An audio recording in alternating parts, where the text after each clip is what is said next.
안녕하세요 여러분, 유재하 선생님입니다. 오늘도 우리는 시를 한 편 배우게 될 건데요. 지난번에 배웠던 시 얼굴 반찬 기억나시죠?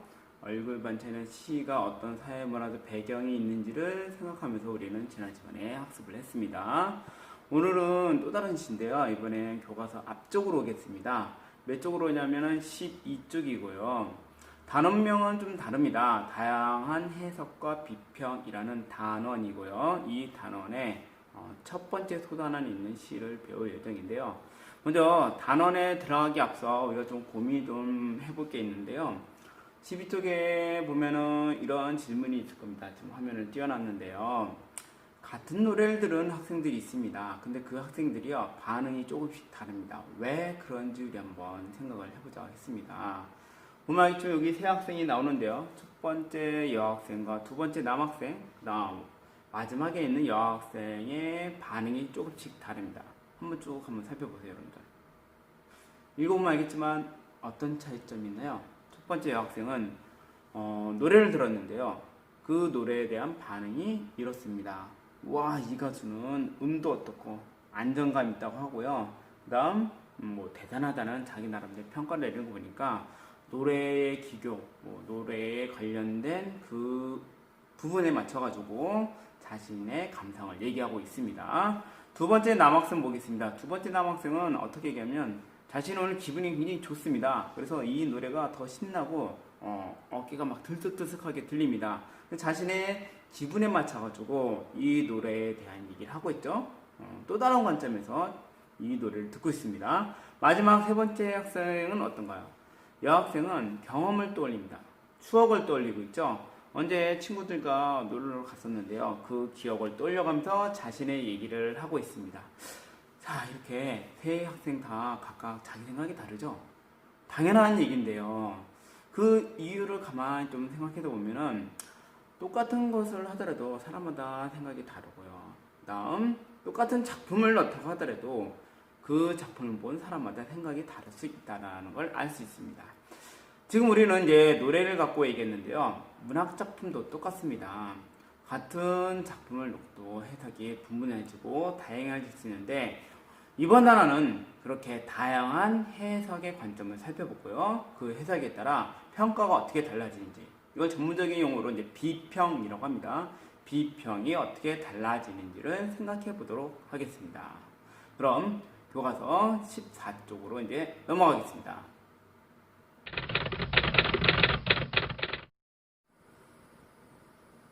교과서 14쪽입니다.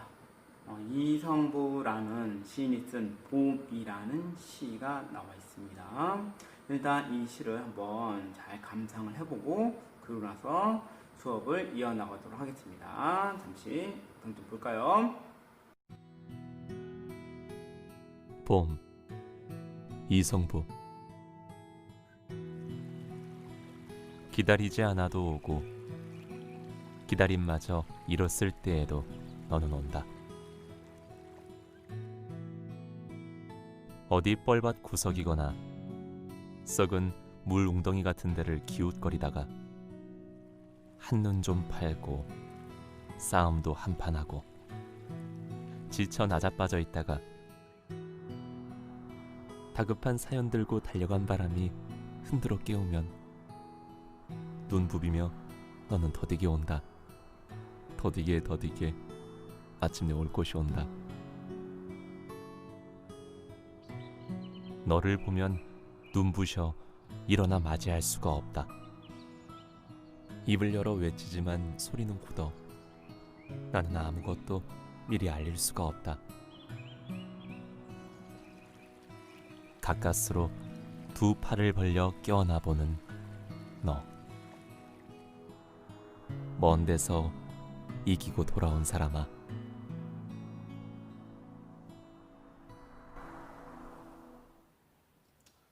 네, 어떻게 시 잘 들어봤나요? 언뜻 시를 듣다 보니 약간 느낌이 무거워진 그런 느낌을 여러분들 받을 수 있었을 건데 그 이유는 이 시의 전체적인 게 배경이라든가 그다음 시가 설정한 상황 이런 걸 좀 생각하다 보면은 당연히 이제 분위기가 좀 무거워진 걸 느낄 수 있을 것 같고요. 이제 본격적으로 시의 내용을 전체를 좀 살펴보았습니다. 그럼 지금 먼저 판세를 해놨고요. 제목부터 일단 한번 생각을 해보겠습니다. 제목은 이제 봄이라는 제목의 시였고요. 원래 봄하면 어떠한 계절입니까? 새로운 풀잎이 막 돋아나고요. 그다음 희망이 생기기도 하고 겨울에 그 차디찬 순간을 이겨내고 새로운 색소들도 막 생겨나잖아. 그 순간 이제 봄이죠. 희망적인 메시지를 주는 그런 계절이 봄입니다. 봄은 일반적으로 이제 상징적으로 하면 희망을 주는 의미를 담고 있습니다. 자, 그 부분에 대해서는 이제 마지막에 다시 한번 정리를 해주겠고, 그 봄, 희망을 얘기하는 시 같습니다. 시 이제 전체 보면은 연의 구분은 없고요. 14줄, 15행, 뭐 이 정도 되는 긴 줄글로 된 시인데요. 여러분 한번 쭉 낭송을 해보면 알겠지만 이게 의미상으로 좀 구분이 되는 단락을 나눌 수 있을 것 같아요. 특히 이런 걸 이제 나눌 때는 뭘 기준으로 하면 가장 좋을까요? 가만히 보면 문장으로 끝나긴 하죠. 특히 마침표로 끝나는 그 부분을 나누다 보면은 의미상 이 시를 몇 개의 구역으로 나눌 수 있을 것 같습니다. 선생님 좀 표시를 해보면요. 이게 이제 첫 번째 부분이죠. 기다리지 않아도 너는 온다까지. 그 다음 또 어디까지를 쭉 하나의 구역으로 나눌 수 있을까요? 자, 여기까지 한 두 번째 구역이 되겠죠. 쭉 내용이 이어지잖아요. 뭐뭐하고 뭐하다. 그리고 여기까지 온다라고 했는데 하나 더 올 것이 온다라고 한 번 더 반복한 거니까 이건 어차피 같은 내용이 되겠죠. 이렇게 두 번째 구역으로 나눌 수 있을 것 같습니다. 마지막 이제 오른쪽에 쓴 부분이 세 번째 부분이죠.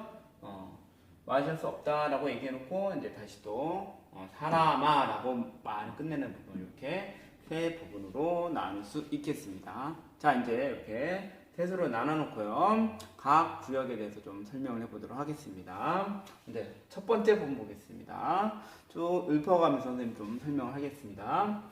기다리지 않아도 옵니다. 뭐가요? 봄이 되겠죠. 그렇죠? 봄은 사실 기다리지 않아도 오잖아요. 계절의 변화는 자연스러운 거니까. 기다림마저 이럴 때도 너는 옵니다. 요거랑 좀 상황이 다르죠? 처음은 이제 자연스럽게 오는 상황이지만 요거는 그렇지 않은 상황입니다. 기다림이라는 걸 잃어버렸을 그 순간 뭔가 힘들고 정말 절망적인 그런 상황에서도 너는 온다는 얘기입니다. 이 너는 뭘까요? 당연히 봄이 되겠죠.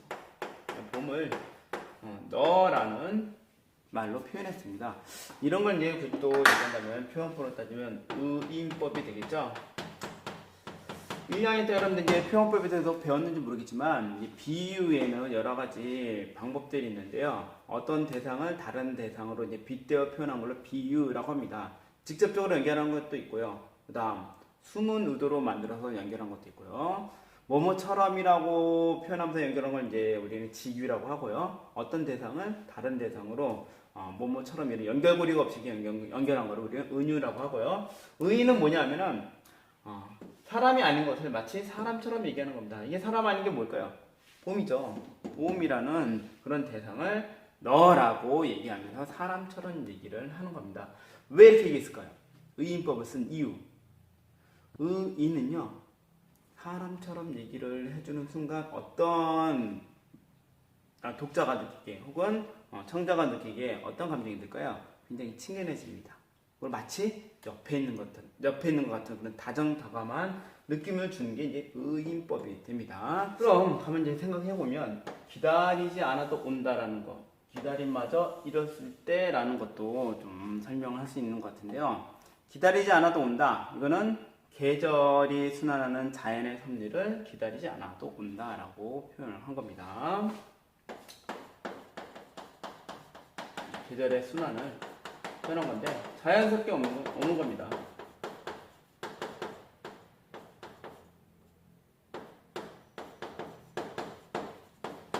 이에 비해서 기다림마저 이뤘을 때도 온다라고 얘기한 거는 이 자연적인 상황이 아니라 뭔가 절망적이고 더 이상 견디기 어려운 그런 순간을 기다림마저 이뤘을 때라고 얘기한 거죠. 절망적인 상황을 이렇게 표현할 수 있겠습니다. 자, 어쨌든 첫 부분에서는 지금 뭘 얘기하고 있나요? 봄을 얘기하고 있는데요. 그 봄이 오는 게 언젠가는 오겠고요. 어쩔 수 없이 오겠고 그 당위성을 설명한 부분이 첫 부분이 되겠습니다. 봄이 오는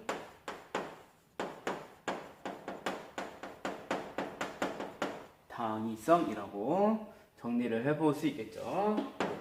자연의 당위성 이고 될 것 같습니다. 두 번째 부분 보겠습니다. 다시 이제 그 봄에 대한 얘기인데요. 이 봄이요. 어디 뻘밭 구선이거나 뻘밭은 저기 바다에 가면은 진흙이 막 이렇게 있어가지고 밟으면 계속 빠지는 그곳이 뻘밭이죠. 그 뻘밭 구석이거나 썩은 물 웅덩이 같은 데를 기웃거리다가 한눈 좀 팔고요. 싸움도 한 판 하고요. 지쳐 나자 빠져버립니다. 그러고 있다가 다급한 사연을 두고 달려간 바람이 흔들어 깨우면요. 눈을 부비면서 더디게 온다는 얘기입니다. 뭐가? 너 봄이 그렇다는 얘기죠. 쭉 한번 다시 한번 의미를 짚어보겠습니다. 일단 봄이 오긴 오는데 어디 뻘밭 구성이나 썩은 물 웅덩이 같은 데를 기웃거린다라고 했습니다. 그럼 뭐야? 봄이 오는 거를 가로막는 거죠. 이런 걸 우리는 뭐라고 합니까? 장애물이라고 할 수 있겠죠. 그래서 뻘밭 구석, 썩은 물 웅덩이는 봄이 오르기까지의 시련이라든가 역경 이런 것들을 표현한다고 할 수 있겠네요. 거기는 이제 기웃거리다 한눈 좀 팔고요. 싸움도 한 판 하고 지쳐 나 자빠져 버립니다. 이 전체가 다 뭡니까? 이 부분 전체가 다 뭘 얘기하는 있는 거죠? 봄이 오긴 오는데요. 봄이 오기까지의 실행 과정을 이런 식으로 표현한 겁니다. 자, 이게 좀 이해하기 어렵다면은 이렇게 한번 생각해보세요. 내가 뭐 기다리는 사람, 내가 꼭 받아야 될 소식, 내가 꼭 받아야 될 물건 그런 게 있는데요. 바로 안 오는 겁니다. 그럼 우리가 어떤 생각합니까? 왜 안 오지? 도대체 뭐 하고 있는 거야? 왜 아직까지 전달이 안 되는 거야? 그 이유가 무엇이지 막 생각해보면 이런 상상이 드는 거죠. 어디 먼데 가 있는 것 같기도 하고요. 무언가 일이 생긴 것 같기도 하고 그러면서 오고 있다라는 겁니다. 그 과정을 이렇게 사행에 거쳐서 설명을 한 거죠. 그러고 있다가 이제 보면 다급한 사연이 들립니다. 이 다급한 사연은 가만히 생각해보면 이제 시에서의 말하는 사람 우리 화자라고 했는데요. 화자가 이제 새로운 상황을 만든 겁니다. 다급한 사연을 뭔가 들고 달려간 바람이 있습니다. 이 바람은 어떤 존재입니까? 말하는 이와 다급한 사연을 이어주는 매개체죠. 매개체. 매개체란 뜻은 한 대상과 다른 대상, 한 물과 다른 물건을 이어준다는 걸 매개체라고 합니다. 그 바람이 흔들어 깨웁니다. 이제 일어나라고. 그러면 눈을 부비며 너는 더디게 온다는 얘기입니다. 그래서 보면요, 이 부분에서는 일단 다급한 사연에서 화자의 말하는 사람입니다. 화자의 심정이, 마음이 들어간 부분임을 알 수가 있겠고요. 그 다음 더디게 온다라고 했는데 마침에 또 올 것이다 라고 이렇게 표현한 거면 이건 약간 반복을 하면서 의미를 더 확대시키고 있죠. 근데 마침내 올 것이다 라고 한 부분 좀 생각 좀 해보겠습니다. 그냥 오긴 오는 것이 아니라 이제 마침내 온다라고 표현한 것은 이것도 역시 화자의 마음이 담겨 있는데요. 그 화자의 마음은 정말 올 것이다라는 확신의 마음으로 넘어가는 겁니다. 그렇죠? 자, 이 부분의 전체적인 내용을 살펴보면은 봄이 오기까지의 과정이 이렇게 설명이 되어 있습니다. 할게요.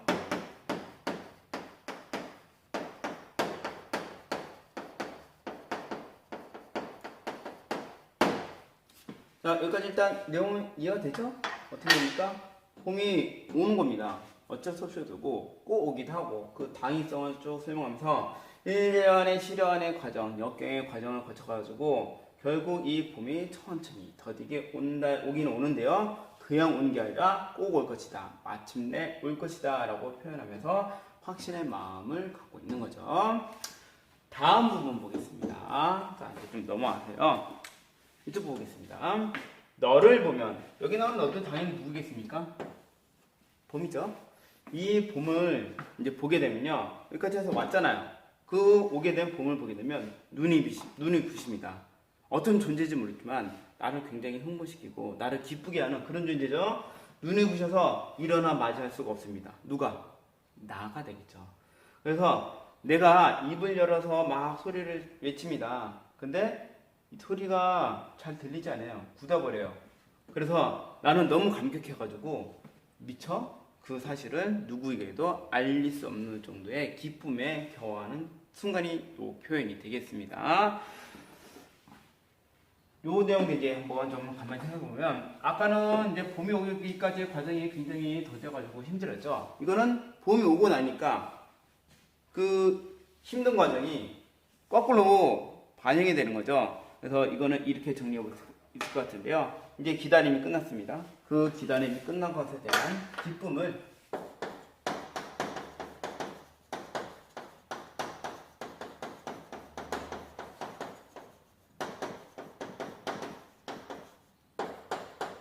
표현하고 있죠.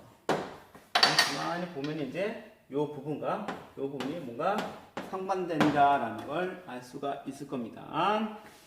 자, 이렇게 해서 이제 봄을 맞이한 기쁨에 겨워서요. 마지막 이제 봄을 끌어안는 장면을 보도록 하겠습니다. 가까스로 두 팔을 벌립니다. 그리고 껴안아 보죠. 누구를? 봄을. 그러면서 뭐라고 생각하는 겁니까? 아주 먼 데서 무언가를 이기고 드디어 돌아온 사랑 같은 그 존재 봄을 환영한다 라는 말로 이제 끝나게 되는 거죠.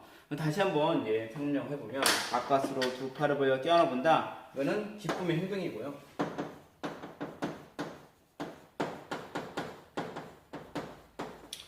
너 먼 데서 이기고 돌아온 사람아 라고 얘기하는 거는 그 봄이라는 존재가 너무 반가워서 기꺼움에 예찬적인 태도로 화자가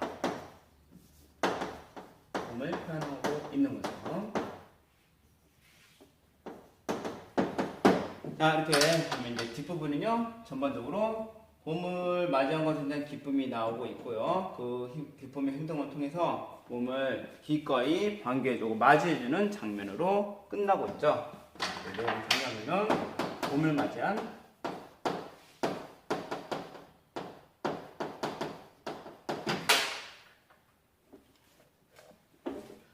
감격과 기쁨이 이쪽 부분에 나타나 있습니다. 자, 이렇게 해서 시를 전반적으로 쭉 한번 내용을 설명을 했습니다.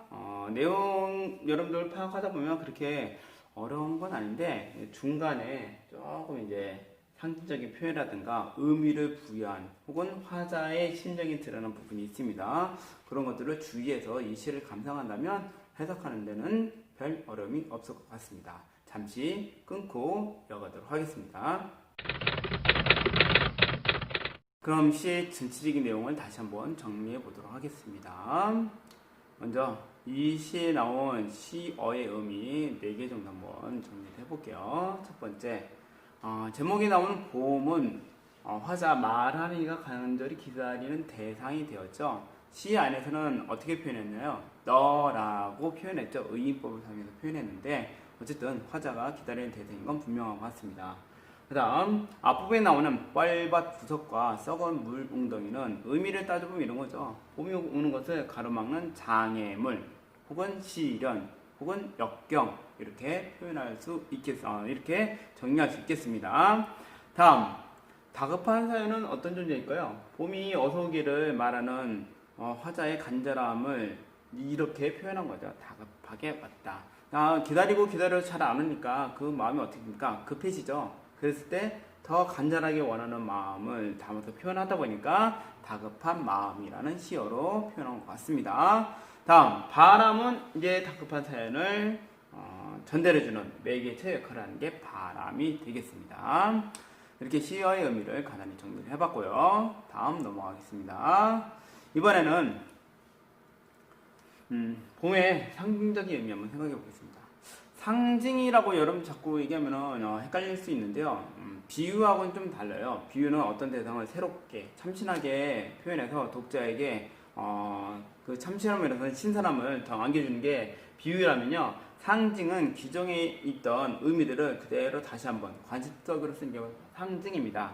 아까 선생님이 그 시 해설의 앞부분에 이런 얘기를 했죠. 봄은 일반적으로 뭘 의미한다고요? 희망을 의미한다고 얘기했죠. 그걸 좀 생각하면 정리가 좀 될 것 같습니다. 보통 겨울은요, 시련, 절망을 떠오르게 하는 그런 대상이 겨울이죠. 이에 비해서 봄은 희망을 주기도 하고요. 간절한 기다림의 대상이기도 하고, 계절의 순환에 따라 당연히 와야 될 대상이기도 합니다. 여러분들 알고 있는 일반적인 봄의 의미를 이렇게 갖다 놓으면 별 어려움이 없을 겁니다. 그래서 봄은 정리해보면 반드시 도래라는 한자가 여러분 좀 헷갈릴 수 있는데 온다는 얘기입니다. 오긴 오는데 반드시 온다는 뜻을 갖고 있죠. 반드시 도래할 희망을 시에서 봄이라는 의미로 이어서 생각해 볼 수 있겠습니다. 이어가겠습니다. 이 시에 나타난 말하니 화자의 태도 한번 정리를 해보겠습니다. 특히 이 세 개의 구절에서 화자의 태도를 살펴볼 수 있을 것 같은데요. 너는 온다라고 표현을 했는데 하나 더 하죠. 바로 너는 더디게 온다라고 한 번 더 표현합니다. 그리고 마침내 올 것이다 라고 온다라고 표현하는 거 보니까 이 봄을 기다리는 화자의 마음이 아주 확고하다라는 걸 알 수가 있겠죠. 그렇죠? 말하는 태도, 너가 올 것이라는 거, 봄이 올 것이라는 걸 확고하게 믿고 있다라는 걸 알 수가 있겠네요. 다음 넘어가겠습니다. 이번에는 이 시의 전체적인 특징을 한번 정리해 보도록 하겠습니다.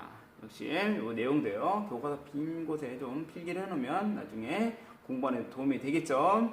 갈래 보겠습니다. 현대시, 자유시, 서정시라고 했는데 이 형식적인 부분의 갈래에 대한 설명은 일단 좀 이 수업에서는 길게 하지 않겠고요. 일단 이런 게 있다라고 정리해 두시고 굳이 설명한다면 최근에 개혁 이후에 쓴 모든 시는 다 현대시라고 보면 되겠고요. 자유시는 형식이 없다는 뜻이고 서정시는 감정, 느낌을 갖고 쓴 우리 서정시라고 합니다. 성격 보겠습니다. 상징적이라고 했는데 봄이라는 시어 당연히 상징적인 표현이었죠. 그 외에도 이제 다른 시어도 상징적인 표현으로 볼 수 있는데 설명을 다 하진 않았습니다. 다음 봄이 오길 바라는 마음을 다루고 있으니까 희망적이라고 할 수 있겠습니다. 두 번째 운율은 내재율은 아까 자유시하고 다시 또 갈래 설명했는데 좀 길어질 것 같아서요. 이게 외형률의 반대인데요. 외형률은 일단 형태가 있다, 눈에 보인다는 뜻이고 내재율은 그게 없다라는 뜻입니다. 그래서 이 시에는 일정한 형태를 갖고 운율을 느낄 수 없기 때문에 우리는 내재율이라고 합니다. 가장 중요한 소재 보겠습니다. 봄이겠죠. 주제 보겠습니다. 결국 이 시는 다가올 무언가를 기다리고 있죠. 여기서 이제 시대라고 표현을 했는데 사람이 될 수도 있고요. 어떤 존재가 될 수도 있습니다. 그것을 기다리는 강한 신념 그리고 소망을 다루고 있다라고 할 수 있겠죠. 신념은 확신에 찬 표현이 나왔기 때문에 그렇고 소망은 봄을 기다리는 그 마음이 계속 드러나잖아요. 그래서 주제를 이렇게 정리해 볼 수 있겠습니다. 마지막 보겠습니다. 이 시만이 가지고 있는 특징 보겠습니다. 첫 번째, 대상을 의인화했습니다. 이해가 됐죠? 이제 봄을 의인화시켰죠. 그래서 봄이라는 게 의인화되었던 게 이제 이렇게 앞부분에 표현이 되었던 거고요. 봄을 또 상징적으로 표현하기도 해였죠. 다른 시들에 비해서 이런 의인화와 상징적인 표현이 더 두드러진다는 얘기입니다.